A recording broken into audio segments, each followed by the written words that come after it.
ओम श्री मात्रे नमः। श्री विद्या संजीवन साधना सेवा पीठम में आप सभी साधकों का स्वागत है। मित्रों, एक अनोखा विषय, एक अनोखा लेक्चर आपके सामने लाया हूँ। महाशिवरात्रि है और महाशिवरात्रि पर बहुत सारे लोग अलग अलग प्रकार के टोने टोटके या फिर अलग अलग प्रकार की पूजाएं करते हैं और इन पूजाओं में एक काला सर्प नाम की एक पूजा होती है। और ये काला सर्प एक ऐसा शब्द है जो बहुत सारे लोग जो होते हैं, जो ज्योतिषों के पास जाते हैं, एस्ट्रोलॉजिस्ट के पास अपनी कुंडली दिखाते हैं और उनमें काला सर्प योग बताया जाता है और इस काला सर्प योग के कारण फलाना होगा, फलाना प्रॉब्लम हो जाएगा, ऐसे जो नाना प्रकार के विषय से आपको डराया जाता है। तो आज के लेक्चर का जो सब्जेक्ट है वो काला सर्प योग है। बहुत सारे लोगों के मन में ये सवाल आया होगा कि हमारा जो चैनल है वो श्री विद्यापीठम है, स्पिरिचुअलाइजेशन का है, तो ये एस्ट्रोलॉजी का सब्जेक्ट कैसे आया? तो श्री विद्यापीठम में हम जितना नॉलेज मैंने एक्सपीरियंस किया है या ये सारी जो जितनी नॉलेज है ये बताने आवश्यक है, इसलिए मैं ये चैनल पर ले रहा हूँ। तो ये जो नॉलेज मैं आपको बताने जा रहा हूँ इससे काफी सारे आपके जो दिमाग में प्रश्न होंगे काला सर्प विषय वो बहुत दूर हो जाएंगे और एक किसी भी चीज को देखने का जो नजरिया है वो आपका बदलेगा। तो इसलिए इसमें काला सर्प योग का विषय लिया हुआ है। तो आप ये जो लेक्चर है वो पूरा ध्यान से सुनिए और लोगों तक भी ये नॉलेज पहुंचाइए।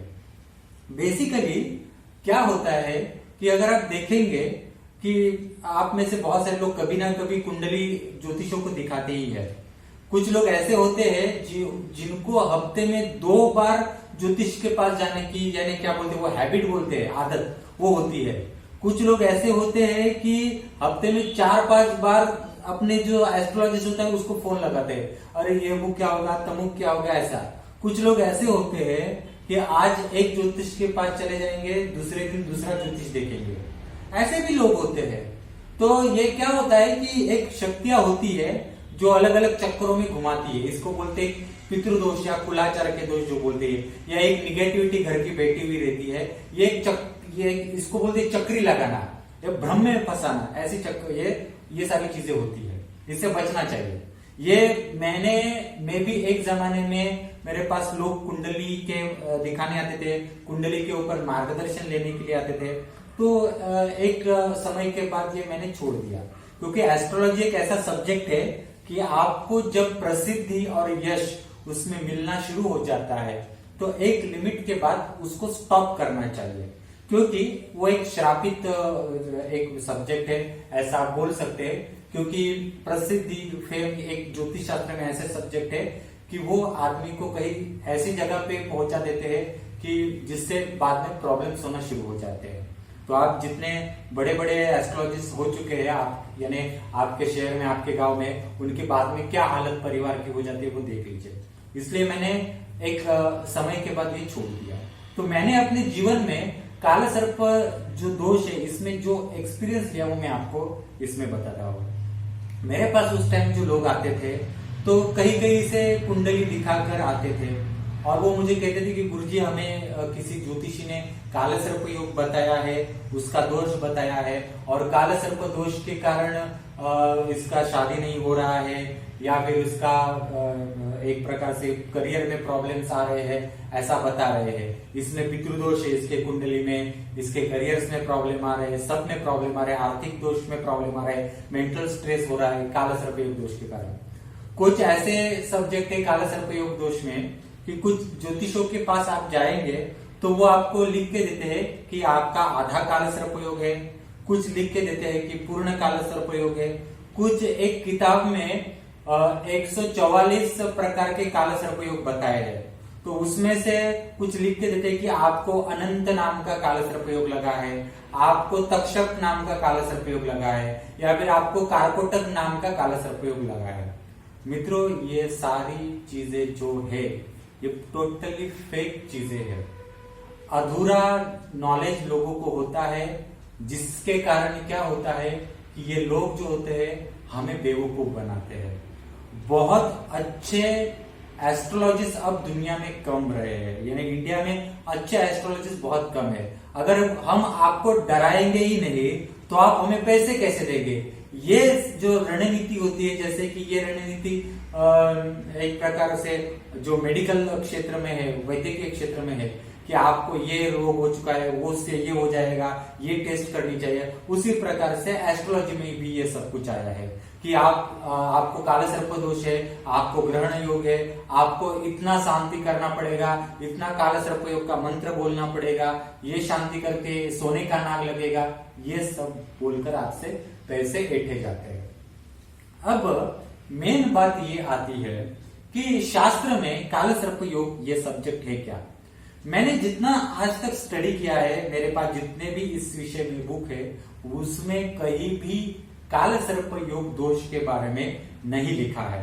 हाँ, अगर आप शास्त्र सम्मत धर्म सिंधु और निर्णय सिंधु नाम के 2 ग्रंथ पढ़ेंगे तो इन 2 ग्रंथों में भी काला सर्प विषय में कुछ भी लिखा हुआ नहीं है। हालांकि त्र्यंबकेश्वर में आप जाएंगे तो त्र्यंबकेश्वर में काफी लंबे समय से, यानी एक 100-150 साल पहले के जो एक किताबें है या फिर वहां के पीढ़ी जात जो पुरोहित है, उनमें बताया जाता है कि उनमें 100 साल पहले भी काला सर्प योग शांति के लिए लोग आते थे। तो एक तो ये चीज है कि शास्त्र में इस विषय में कुछ लिखा हुआ नहीं है, पर एक प्रकार से एक जैसे बोलते हैं ना, सत्यनारायण की कथा बना दी, हाँ, उसी प्रकार से ये सारी चीजें है कि ये बाद में बना दी गई है। इसके कारण हुआ क्या है मित्रों कि आपको मैं बताता हूं कि अगर पूरे इंडिया का अगर आप स्टडी करेंगे तो पूरे इंडिया में साउथ इंडिया का सब्जेक्ट आप अलग ले लीजिए, महाराष्ट्र का सब्जेक्ट आप अलग लीजिए और नॉर्थ इंडिया का सब्जेक्ट आप अलग लीजिए। मैं महाराष्ट्रियन हूं तो एक समय में आपको मैं बताता हूं कि महाराष्ट्र में बहुत सारे जो ज्योतिष देखने वाले लोग होते थे, उसमें काफी सारे लोग पंचांग जो होता था वो पंचांग को फॉलो करते थे, कुंडली वगैरह बनाते और लोगों को मार्गदर्शन देते थे। अब 50% भी एस्ट्रोलॉजिस्ट महाराष्ट्र में ऐसे नहीं है कि जो पंचांग देखकर कोई भी एस्ट्रोलॉजी के विषय में गाइडेंस करते हैं। सीधा कुंडली जो होती है वो लैपटॉप पर निकाल लेते हैं, सॉफ्टवेयर होता है या ऐप होता है मोबाइल के ऊपर, उससे कुंडली निकाल कर देखते हैं। मुझे लगता है कि बहुत सारे लोग जो होते हैं वो नए साल में ये पंचांग खरीद ही नहीं देते, ऐसा है, ऐसा समझ। क्योंकि क्या होता है कि अब एक क्रेज आया है कि आप ज्योतिष शास्त्र के क्लास लगाओ, उसमें से फर्स्ट स्टेज कंप्लीट करके सर्टिफिकेशन करो, फिर आगे की पदवी लेने के लिए सर्टिफिकेशन करो। तो उसमें जो पंचांग में जो मूल पद्धति है कुछ चीजें बताने की, कुछ चीजें स्टडी करने की, और मेन पंचांग नाम का जो एक संस्कार किया जाता है एक एस्ट्रोलॉजिस्ट के ऊपर, वो आज के जमाने में ज्यादातर जितने भी जो एस्ट्रोलॉजी के क्लासेस होते हैं या पदवी दी जाती है तो उसमें ये संस्कार जो है किया नहीं जाता। तो सिर्फ नॉर्मली आप पंचांग ले लो, इसमें से ये स्टडी करो, ये कुंडली होती है और ये आप खुद का मटेरियल दे देते हैं और ये सब कर लेते हैं, ऐसा है। तो ये मैं आपको इसलिए बता रहा हूं कि आपका नॉलेज जो है इंक्रीज हो जाए, इसलिए पंचांग लेना बहुत जरूरी है। अगर आप पंचांग भी देखेंगे तो पंचांग में भी आपको कहीं भी काला सर्प नाम का सब्जेक्ट नहीं मिलेगा, बल्कि पंचांग में भी जनन शांति जो है उसको ज्यादा महत्व दिया है। जनन शांति मतलब क्या है कि जैसे कि किसी का जन्म है पुष्य नक्षत्र में हुआ है, पुष्य नक्षत्र सेकंड या थर्ड जो है चरण है वो ज्येष्ठा नक्षत्र है, उसके बाद विशाखा नक्षत्र का चतुर्थ चरण है, आश्लेषा नक्षत्र है, चित्रा का सेकंड और फर्स्ट और सेकंड नक्षत्र है, मूल नक्षत्र है। ये कुछ ऐसे नक्षत्र है जिनकी जनन शांति व्यक्ति का जन्म होने के बाद 11 दिन में करनी आवश्यक होती है। वो पद्धति ऐसी है कि एक धान का जो एक धान पकड़ने का एक ये होता है सूप जिसे बोलते हैं, उसमें बच्चे को रखते हैं, गौ माता के पेट के नीचे से उसे निकालते हैं, गौ माता की जिह्वा उसके शरीर को लगनी चाहिए, उस जो बाल होता है उसको लगनी चाहिए, बच्चे को लगनी चाहिए।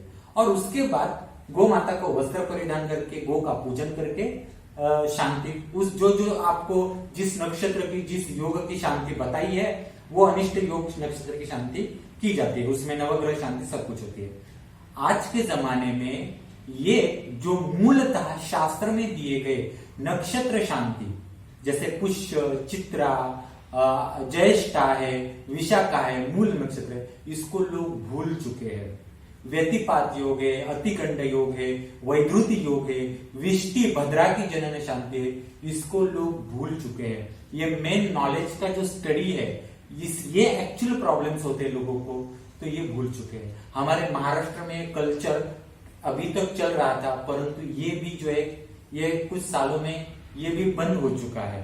यानी कम जिनको पता है, जो पुराने लोग हैं, जो एस्ट्रोलॉजी देखते हैं, वो लोगों को बताते कि आपको फलाना फलाना जनन शांति है, वो आप गौ माता के पेट से बच्चे को निकालें।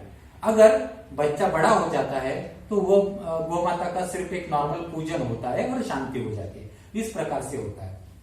तो बेसिकली अभी क्या हो रहा है कि लोग मेन ये पंचांग में जो दिया हुआ शास्त्र है उसको साइड में कर रहे हैं, और आपको कारकोटक काल सर्प है, आपको अनंत काल सर्प योग है, ऐसे नाना आपको ग्रहण योग है, आपको ये है वो है करके आपको एक प्रकार से माइंड डिप्रेशन में आपको डाला जाता है।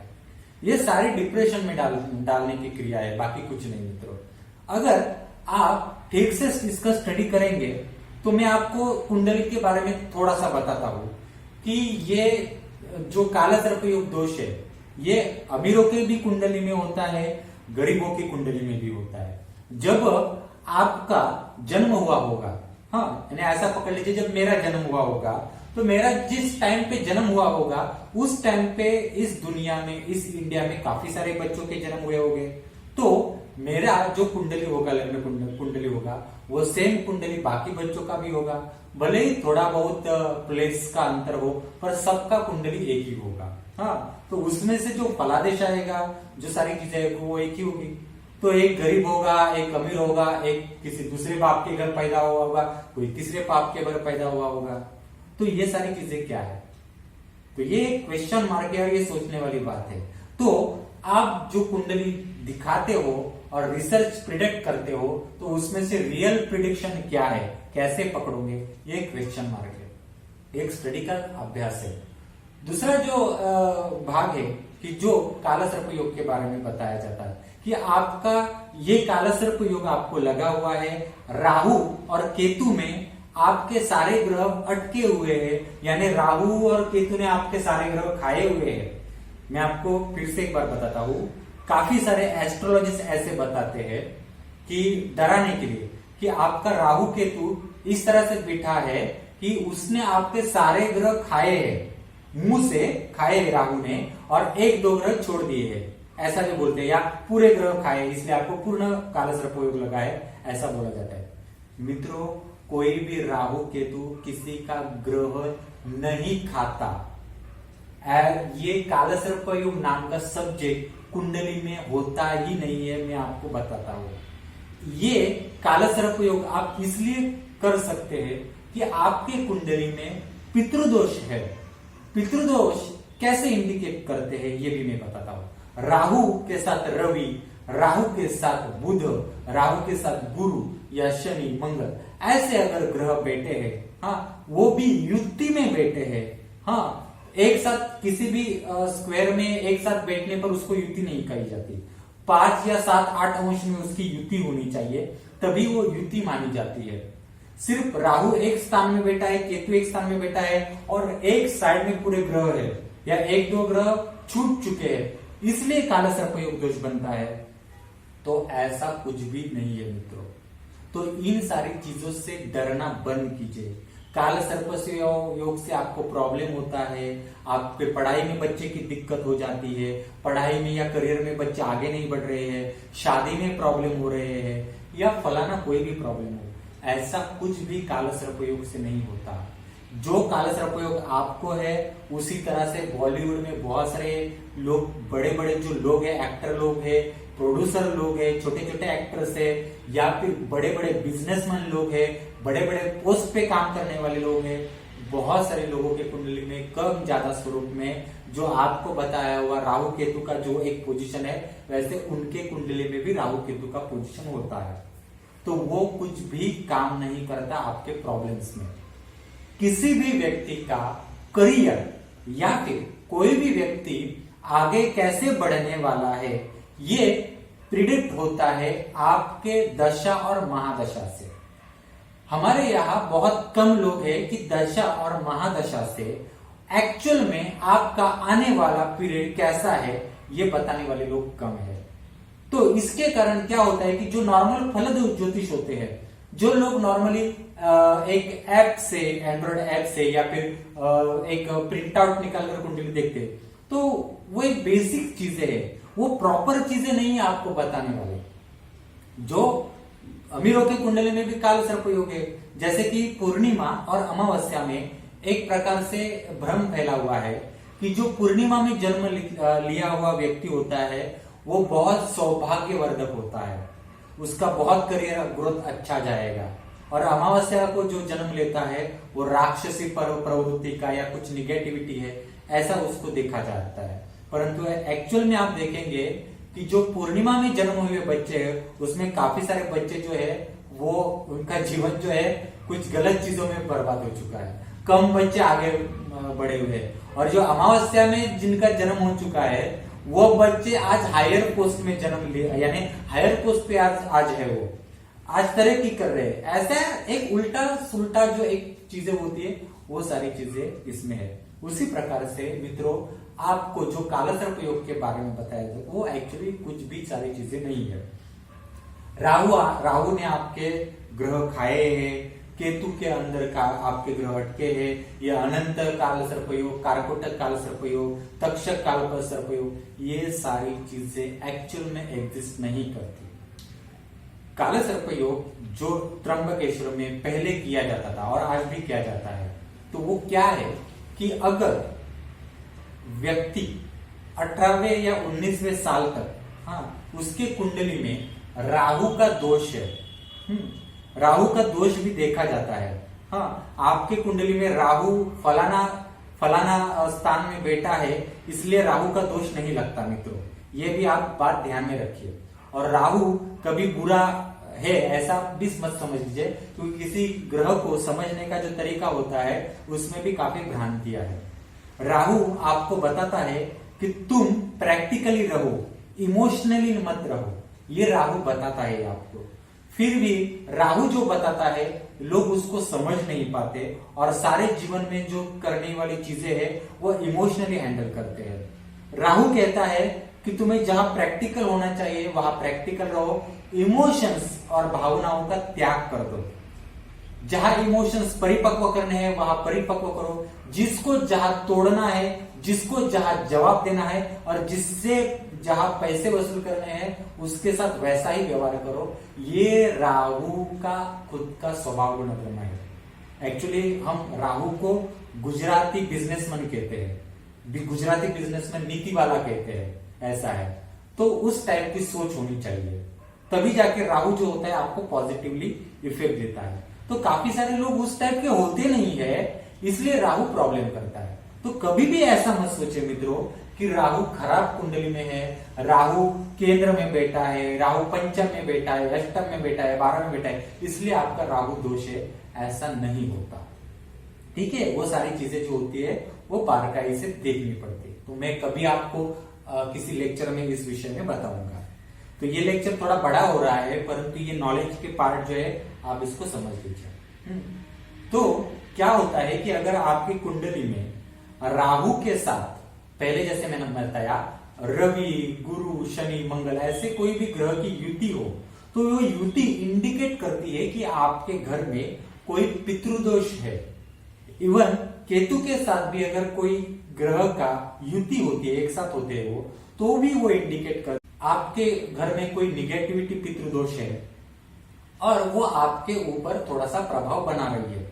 वो प्रभाव भी जो है उसकी एक परसेंटेज होती है, तो वो आपकी कुंडली देखने वाला ये परसेंटेज बता सकता है कि वो कितने पैमाने पर आपको प्रॉब्लम कर रही है। दूसरा एक बात मैं आपको बताता हूं कि जरूरी नहीं है कि राहु अथवा केतु के साथ ग्रहों की युति है, हाँ, इसलिए ही आपको प्रॉब्लम आ रहे हैं, ऐसा नहीं होता। अगर किसी व्यक्ति की कुंडली में महादशा उस टाइम की, उस उम्र में महादशा अच्छी चल रही है, हाँ, तो उसके जीवन में इतनी सारी युतियां होकर भी कुछ अच्छा जीवन चलता रहता है। और किसी के कुंडली में, किसी के जीवन में उस टाइम में अगर एक प्रकार से निगेटिव स्थान की ग्रह की महादशा चल रही है, किसी के कुंडली में निगेटिव स्थान की ग्रह की महादशा चल रही है और उसके जीवन में कुछ निगेटिव हो रहा है, तो उसका मतलब भी ऐसा नहीं होता है कि ये केतु और राहु के कारण हो रहा है। तो सच में राहु केतु के कारण ये सारी चीजें हो रही है कि नहीं हो रही है, ये देखना अत्यंत आवश्यक होता है मित्रों। तो ये सारी देखने वाले जो लोग हैं, अब काफी अच्छे स्टडी करने वाले लोग कम बचे हैं। ये टीवी चैनल चालू करके जो ऐसे बैठ के आज ये करो वो करो, ऐसा ये सारी चीजों से ये मूल पद्धति के एस्ट्रोलॉजी और प्रिडिक्शन नहीं किए जाते। इससे क्या होता है मालूम है, आप अपना खुद का जीवन का एक टाइम पास करते हो, बाकी कुछ नहीं। तो काला सर्प शांति कब होती है कि ये राहु और केतु के साथ किसी भी ग्रह की युति होती है और वो इंडिकेशन देते हैं कि इस बच्चे के जीवन में थोड़ा सा घर के पितृदोष का प्रभाव है, पूर्वजों के निगेटिविटी का प्रभाव है और इसको दूर करना चाहिए। तो इसको दूर करने के लिए, पितृदोष को दूर करने के लिए वो बच्चा जो है वो आपको एक प्रकार से वो श्राद्ध कर्म नहीं कर सकता, क्योंकि बच्चों को वो अधिकार नहीं होता है पिंडदान करने का। इसलिए 18 साल की उम्र तक आप वो जो बच्चा है या फिर वो जो कोई होगा व्यक्ति, वो काला सर्प योग शांति कर सकता है, ऐसा है। इसलिए ये काला सर्प योग शांति दी है। आफ्टर 19 साल 20 साल के बाद मात्र ऐसा है कि अगर आपके घर में कोई पितृदोष है तो ये काला सर्प शांति से नहीं हटता।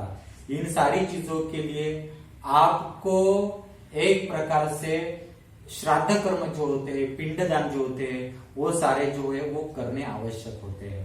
तो उसके भी वो अलग अलग विधान होते हैं, वो करने पड़ते हैं। आप सोचेंगे कि आपकी उम्र 25 साल है, 30 साल है, 35 साल है या 40 साल है और किसी एस्ट्रोलॉजिस्ट ने कहा कि अभी काला सर्प योग शांति करवा के ले लो, ऐसे कुछ नहीं होता मित्रों। एक उम्र गुजरने के बाद पितरों का पूजन या पितरों को जो दान कर्म करना है वो उनके पद्धति से ही करना पड़ता है। ये आप आधे ग्राम का या 1 ग्राम का सोने का कोई एक नाग बनवा कर, सर्प का प्रतिमा बनवाकर ये काला सर्प योग शांति नहीं होती। एक उम्र के 18वें 19वें साल तक ये ठीक है, आगे इसका कुछ उपयोग नहीं होता। आप खुद अथवा घर के किसी व्यक्ति से ये आप करवा सकते हो। दूसरा बात मैं आपको बताता हूँ कि ये सब कुछ जो काले सर्प योग के बारे में भ्रमंतियां है वो निकाल दीजिए। तो ये सारी जो निगेटिव भ्रांतियां है जिसके कारण बहुत सारे लोगों के मन में अलग अलग भ्रम होते हैं। लोग डरते हैं कि मेरे जीवन में काला सर्प योग शांति है, मेरे के जीवन में काला सर्प योग है, फलाना फलाना काला सर्प योग है, उसके कारण ये प्रॉब्लम आ रहे हैं, वो प्रॉब्लम आ रहे हैं। डरना बंद कर दीजिए मित्रों। अगर आपके स्वप्न में काला सर्प आ रहा है, पानी में या गटर जैसा पानी में होता है, काला काला पानी होता है, उसमें बड़े बड़े आपके एनाकोंडा या अजगर जैसे बड़े बड़े सांप दिख रहे हैं, तो ये सारे पितृदोष के लक्षण है। इन सारे पितृदोष के लक्षण के लिए आपको पितरों का पूजन करना बहुत आवश्यक होता है। ये बात आप ध्यान में रखिए। उस टाइम आपको शिव जी का पूजन आप कर सकते हैं, ये बात आप ध्यान में रखिए। पितरों का कोई कर्म आप कर लीजिए, उससे ये सब कुछ कम हो जाएगा। तो ये आने वाली ये जो महाशिवरात्रि है, इस अवसर पर ये मैंने आपको थोड़ा सा नॉलेज का पार्ट बताया, ये आप और लोगों तक भी बताइए। परंतु मैं आपको एक बात बताता हूँ, मैं कोई एस्ट्रोलॉजी या कुंडली नहीं देखता। इसके लिए मुझे कोई व्हाट्सएप पे या फोन पे कोई भी मैसेज मत कीजिए। ये नॉलेज के लिए मैं आपको बता रहा हूँ। अगर इसके बारे में थोड़ा सा और कुछ नॉलेज चाहिए तो मैं आपको जरूर, अगर मुझे समय हुआ तो मैं बता दूंगा। तो आप शिव जी का जो भी शिव महापुराण है या फिर शिव चालीसा है या शिव पंचाक्षर स्तोत्र है, इसको जरूर पढ़िए और आगे बढ़िए। और जो भी मैंने काले सर्प योग के बारे में जानकारी दी उसके ऊपर गौर करें।